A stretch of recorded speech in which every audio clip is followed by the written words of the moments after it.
যে কোনো অসুস্থ ব্যক্তিকে দেখতে যাওয়া আরেকজন মুমিনের জন্য আবশ্যক একটি কাজ। অসুস্থ হলে যারই সেবা করেন ওই সেবার মধ্যে আল্লাহ পাকের সেবা লুকায়িত আছে। যদি রোগীকে দেখতে না যান, পিপাসার্তকে পানি না দেন, অথবা ক্ষুধার্ত খাবার চাইলে খাবার না দেন, তাহলে এই পরিণতিটাও আমাদের জানা দরকার। খালি পুরস্কারের লোভেও করে না, মায়ের ভয়েও কাজ করে না মানুষ। Be a part of our vision. মুসলিম শরীফের 2569 নম্বর হাদিস, 6450 আদাবুল মুফরাদের 517, মিশকাত শরীফের 1528 নম্বর হাদিস থেকে বলছি, আল্লাহ পাক কিয়ামতের মাঠে কিছু বান্দাদের বলবেন, হে বানি আদম, আমি অসুস্থ ছিলাম, তোমরা কেউ আমাকে সেবা দাও নাই। চিন্তা করছেন? আল্লাহ পাক বলবেন বান্দাদেরকে, আমি আল্লাহ অসুস্থ ছিলাম, তোমরা সেবা দাও। গভীর ভাবে চিন্তা করেন, উপলব্ধি করেন, দেখেন ওইটার মধ্যে আমি আপনি থাকি কিনা। যদি থাকি কপালে দুঃখ আছে। কি আছে? ওই বান্দারা বলবেন, ইয়া রাব্বি কাইফা আউযুকা ওয়া আনতা রাব্বুল আলামিন। ওগো মাওলা, আপনি আমাদের রব, কেমন ভাবে আপনি অসুস্থ ছিলেন অথচ আপনার সেবা করতে পারি নাই। আপনি তো আমাদের স্রষ্টা, পালন কর্তা, বিধানদাতা, সব কিছুর মালিক আপনি, সুতরাং আপনার কিভাবে শুশ্রূষা করতে পারি? আল্লাহ, তোমার সেবা কেমনি করবো? তুমি তো আমাদের সমস্ত কিছুর ভরণ পোষণ করো, সব কিছুর মালিকই তুমি। আল্লাহ পাক জানাই দিবেন, ওহে বান্দা, তোমরা কি জানো নাই তোমাদের প্রতিবেশীর আপনজনের দেশি খেসির মধ্যে, পরিচিতির মধ্যে অমুক বান্দা অসুস্থ ছিল, তুমি তাকে সেবা দাও নাই, কাছেও যাও নাই। তোমার পরিচিতের মধ্যে, প্রতিবেশীর মধ্যে, আপনজনের মধ্যে এই বান্দা অসুস্থ ছিল, তুমি শুনেছো, যাও নাই।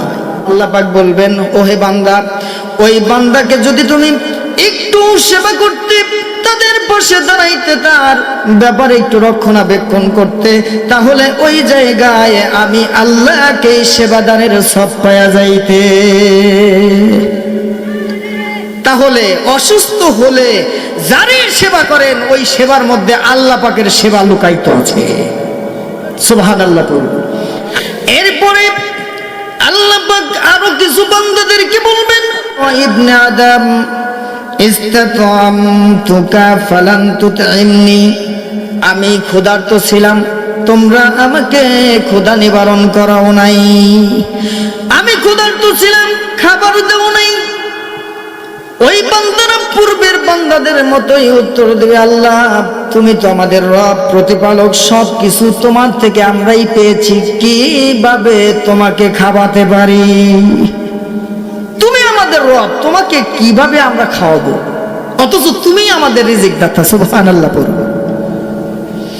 আল্লাহ পাক বলবেন, ওহে বান্দা, ওহে বান্দিগণ, তারা তো অমুক ব্যক্তি ক্ষুধার্ত অবস্থায় খাবার প্রার্থনা করেছিল, তুমি খাবার দাও নাই। যদি তুমি তাকে উপযুক্ত খাবার, তোমার সামর্থ্য অনুযায়ী খাবার পরিবেশন করতে, খাবার দিতে, তাহলে অবশ্যই আমি আল্লাহকে খাবার দানের সব পাওয়া যাইতে। সুবহানাল্লাহ। এরপরে আর এক দল ব্যক্তিদেরকে ডেকে বলবেন, ওহে বানি আদম, আদম সন্তানরা শুনে রাখো, আমি আল্লাহ রাব্বুল আলামিন পিপাসার্ত ছিলাম, তোমরা আমাকে পানি পান করাও নাই।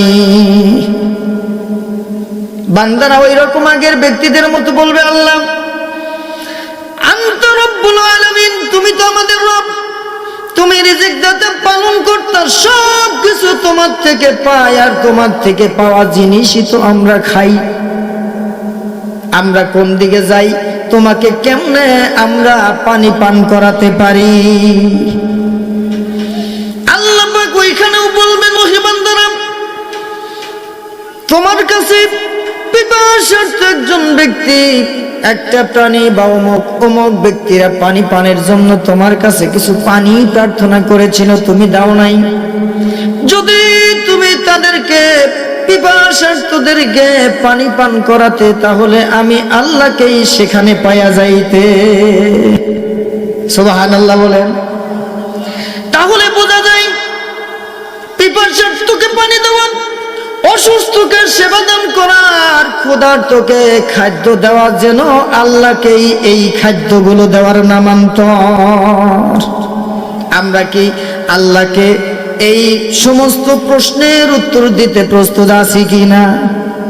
ইনশাআল্লাহ আমরা অবশ্যই মানুষের সেবা করব, ইনশাআল্লাহ। Be a part of our vision. Do listen and share the khair. Be with our official social media.